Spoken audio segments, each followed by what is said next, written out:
We've often talked about biblical studies, and some have a feeling that it's some sort of esoteric book that people ought to buy. It's consistently the world's bestseller, but ought not to read. It's difficult reading, and so consequently we have a whole host of new translations coming out trying to make things more readable. While it's difficult reading, for me it's the most fascinating reading in the world.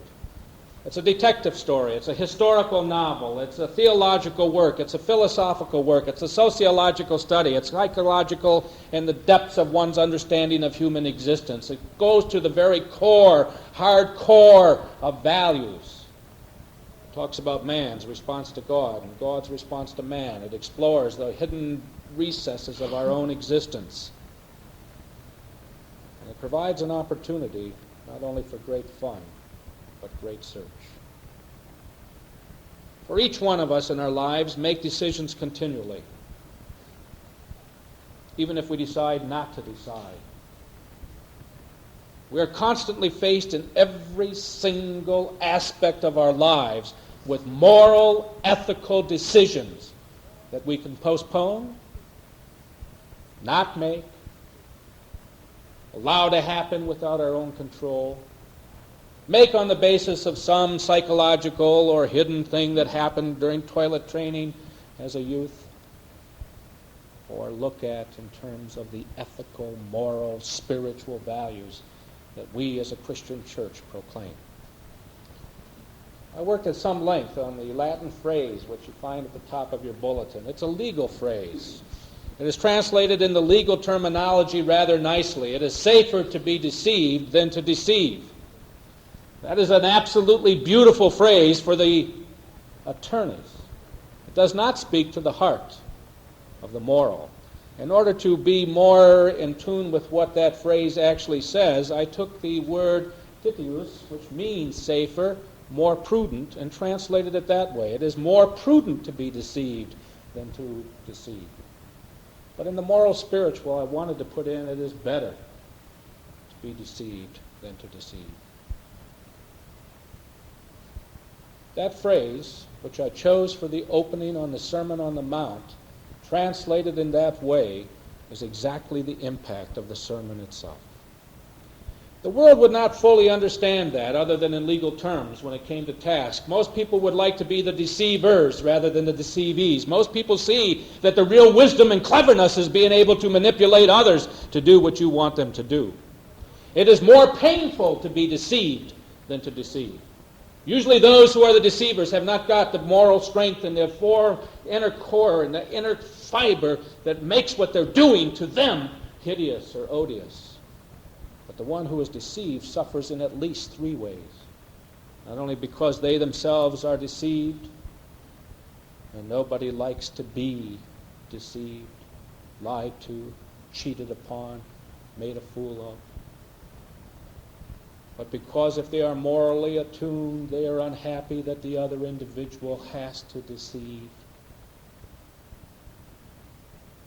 When they look at a world at large that the Christian church has preached to for 2,000 years and has not been able to move away from the idea that an open, honest, human, loving relationship is still the best.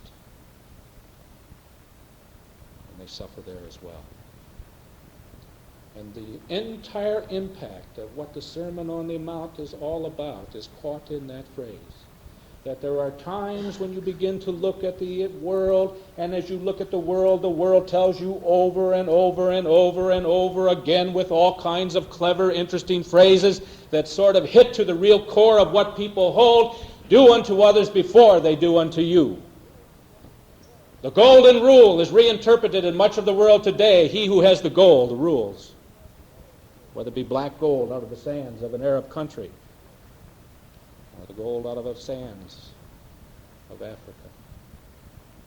The world is not ready still, and we're in a concept right now where people who are running for the highest office in this country are proclaiming their religious born-againness.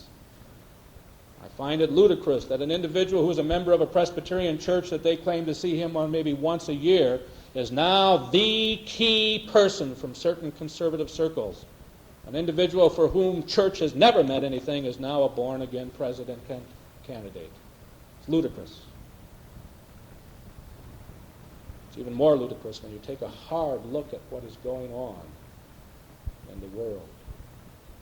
One of the problems that we face, and it's one that Mr. Carter has faced in his recent 4 years in particular, and it's a problem which is raised by the Sermon on the Mount. When Jesus talks about doing unto others, quoting from Deuteronomy, as you would have them do unto you, when Jesus talks about forgiving others, when Jesus talks about going the second mile, when Jesus talks about if somebody sues you for your cloak, your coat, give them your total garments, your overcoat as well.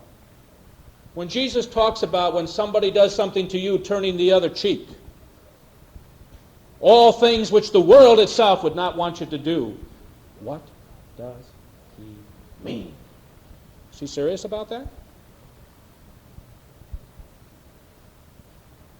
Do you really believe that Jesus wants you to turn the other cheek when somebody's angry with you? Do you really believe that Jesus wants you when you're being sued to give a little bit more than's been asked? Do you really believe that Jesus intended that if you were to walk with somebody in terms of their need and they were through, you walked an extra mile with them just to make sure? Do you think the impact of the gospel that he's talking about is to be taken seriously like that? And is it to be taken seriously by individuals like you and I? Or is it to be taken seriously by social groups?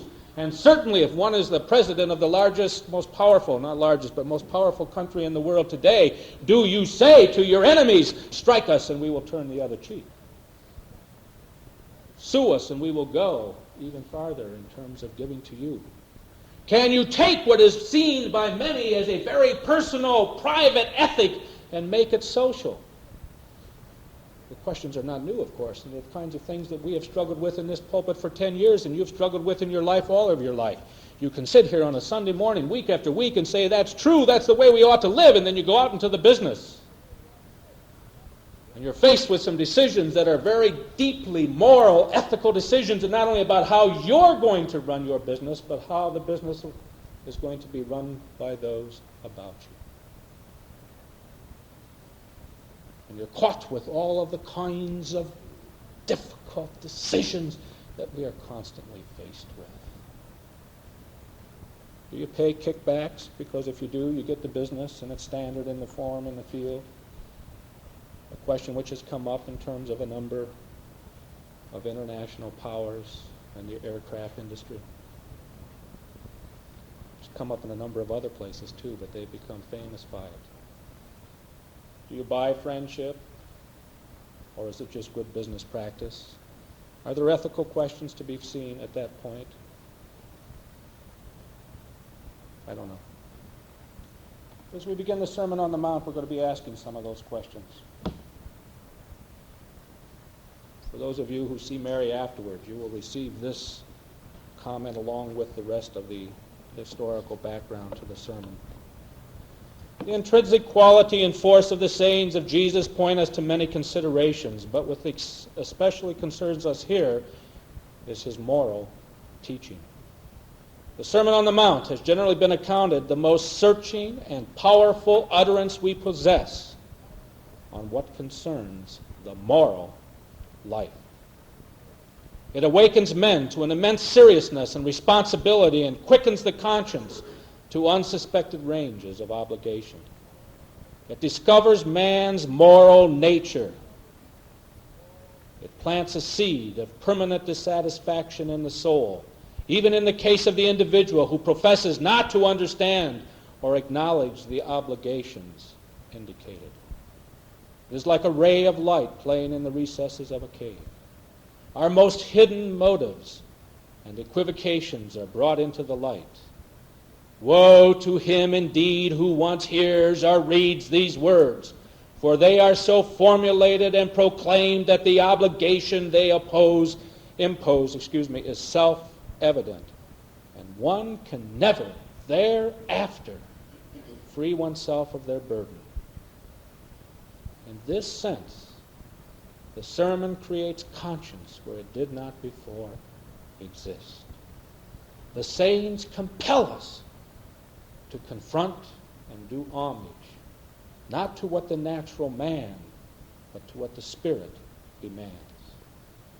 And this, listen to this phrase, and this makes for pain, for inner division, and for faithful consequences. For Jesus strikes at the root of worldliness and disputes with the great tyrannies over the soul, the lust of the flesh, the lust of the eyes, and the pride of life. Though the import and the authority of the sermon have been variously misunderstood and sometimes furiously repudiated, no one can possibly estimate the total impact upon the life of the world when we think of the compounding of its influence upon countless individuals throughout Christian history. Strong words. Bore out. A few months ago, when I was thinking of doing this series, I ordered a book called The Sermon on the Mount, A History of Interpretation and Bibliography. These are major books on the sermon. Over 100 pages of books on the Sermon on the Mount, specifically seeking to understand the impact of the teachings of Jesus in life. Those books spell out a wide range of interpretations regarding the sermon. Is it to be taken as literally true, and therefore, as some of our friends who have followed it in that sense, they will not go to court. They will not permit legal authorities to have power over them. All decisions are made by the Christian body itself. An idea not so foreign to Congregationalism, for as I reported to you at Galesburg in Illinois, the church which was founded there, the First Congregational Church of Galesburg, originally was a church which was made up of Presbyterians and Congregationalists. And because there was no court in that city, all matters of legal concern were brought to the church for decision. The Presbyterians in the church would meet as a session, and that elected body as the session would make a decision between people who were warring one with the other. The Congregationalists did what? You know, they called a meeting of the congregation, and the two people put before the congregation itself their concerns, and the decision was made by vote of the congregation. Not by legal authorities, not by state authorities, because Jesus seems to indicate that the truth is to be found in the religious dimension itself. Or is this some kind of an ethic which is to be taken place somewhere at the end time? A whole series of interpretations have moved in this way. It's called the eschatological. Anybody know what that word means? Eschatological? It's a good Greek word. Yes, you should. You should know. It's a good Greek word. You should know it. Another Greek over here. What is eschatos? The end, right? The study of end things. It's my pronunciation. These Greeks don't understand the way they understand Greek. They just don't understand a Goyish interpretation of it. The study of end things. In the end, when God is really reigning and the kingdom of God has come, then you will be able to live the ethic that Jesus taught. But right now, it's not worth anything. There are scholars who argue that. One scholar by the name of Dodd has argued that what he has called realized eschatology, that the kingdom of God has come, and you better start living it now. There are others who say, well, you have to interpret all of this. It has to be put into the context of modern times. Jesus meant this, and in his time it was okay, but we have a different system of government now. We have a different system of ethics now. We have a different system all over. You interpret all these things and try to see what it's all about. There are others who say, as Martin Luther did, for those of you who are Lutherans in background. Martin Luther argued a doctrine of two kingdoms. There was the kingdom of earth and the kingdom of God, of heaven. In heaven, this is the way you live, not on earth. Therefore, while the teachings might be interesting reading and they're part of the gospel message and should be studied, they have no relevance to the way you live now. It's only when the ultimate kingdom of God, heaven, comes that you can really live these things, which says an awful lot about the development and background theological impact that the church has had in Germany and elsewhere. If you do not argue that the ethical teachings of Jesus are valid, then you are free to move in any one of 100 different directions, always with the safety clip. I can get out of it by saying the kingdom of God is not yet here.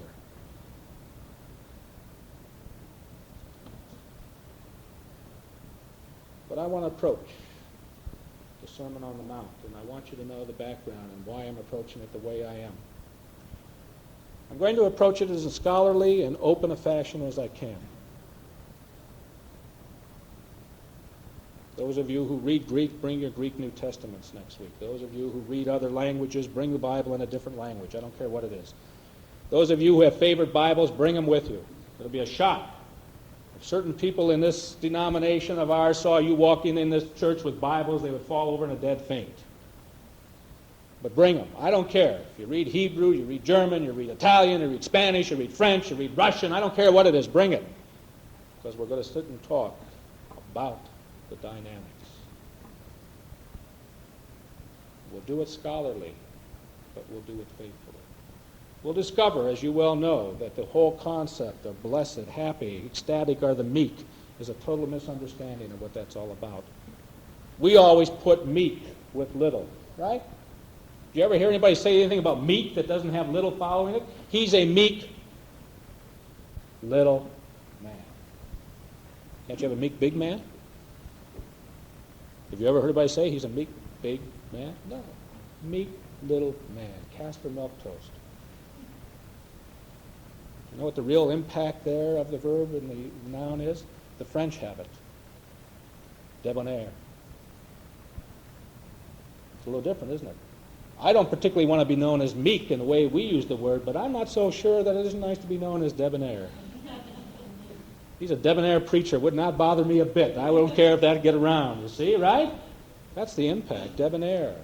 Knowledgeable. Able to cope. Able to reach out.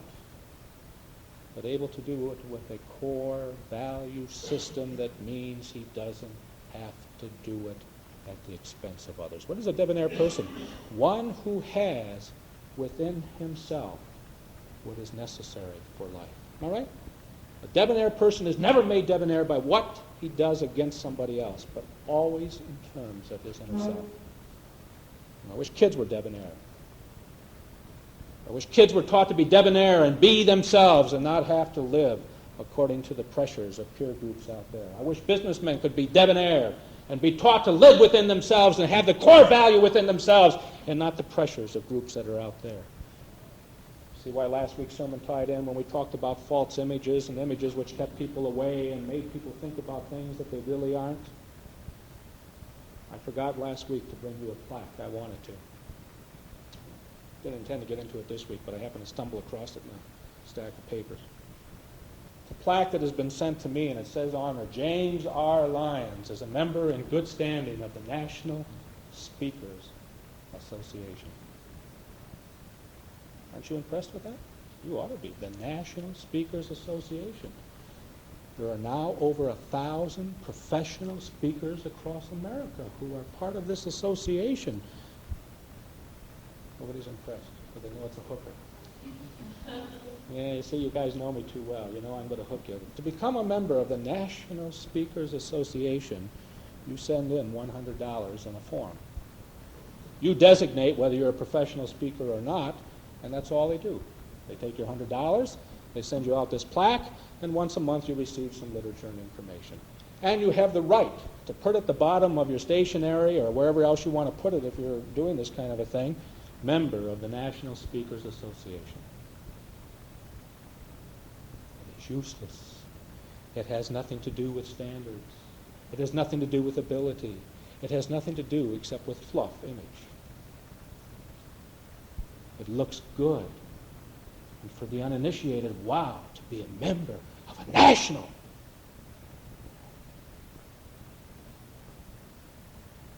What Jesus cuts to the core of is that is not the important thing of life. The important thing is after you slash through that, how do you live? the impact that we're going to see as we read together and study, and you reflect and shout out your own feelings and ideas about the Sermon on the Mount and what bothers you about it and what you like about it. And as we really do a dialogue and sermon as we go into the depths of this, and as you read it, it becomes such a part of your whole existence that you cannot help but think about it in the course of the week. You will have days, and I'm going to warn you right now, and if I scare you off, so be it. Come back after Christmas. You will have days when you will be making decisions and you will be burned into the depths of your mind. Is this the decision I ought to make? How do I apply what we talked about on Sunday? It'll be painful as they promised. It'll make you angry. It'll make you wish you hadn't been here.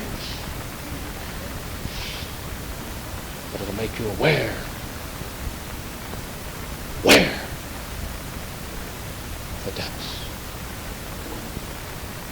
Warren S. Kissinger. Great quote on Kissinger the other day in Time magazine. Did you see that?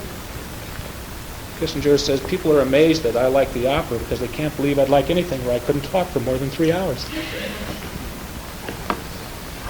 This is a different Kissinger.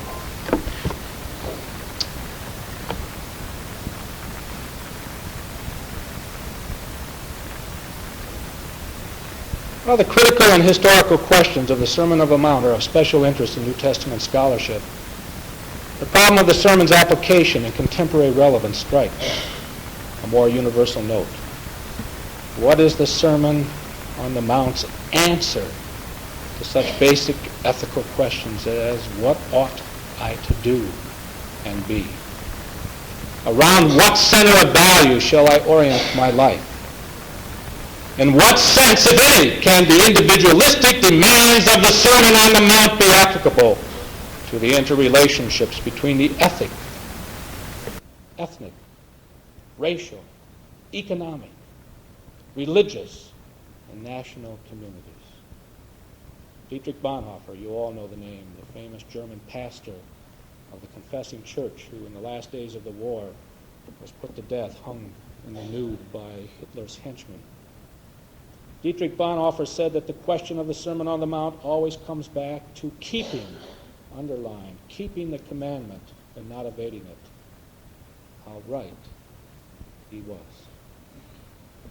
In the weeks ahead, the interpretations that I offer will not be the final interpretations, and the interpretations you offer will not be either, but ultimately we will be driven back time and time and time again, however we approach with whatever scholarship, with whatever tools of research, with whatever linguistic skills, with whatever historical background, with whatever ability we have to understand the Sitzenleben, the community of the time. As I pour through the volumes that I have in my library, reading the background materials from Judaism, from the Greek world, from the world that is in topsy-turvy in Iran at that time, as we try to provide a background to understanding the teachings of Jesus, all of these things are of value and of interest and excitement, and they are part of the historical chase. But ultimately, as Mr. Kissinger said, we will keep coming back to the idea of how can we keep the moral teachings of Jesus in our own lives. Quite frankly, with prayerful attitude, with the best of our intellectual ability, if with our emotional meaning of the ways, that question is not valuable and most important to us in this church, then I think we ought to close the doors, pay off what we owe, and disband. For in a church like this, where the teachings of Jesus are central to our lives, the question of what would Jesus have us do ought to be central in our conscience. And to take the words of Richard Niebuhr, as we build a core value system that says to ourselves deep down inside and to all who know us, this is who we are and what we stand for and what you can count on and what you can know about us, and this is where it comes from. We can only do it with the kind of careful, intensive, regular debate and study of the teachings of Jesus that have transformed the world to the degree that it has been transformed.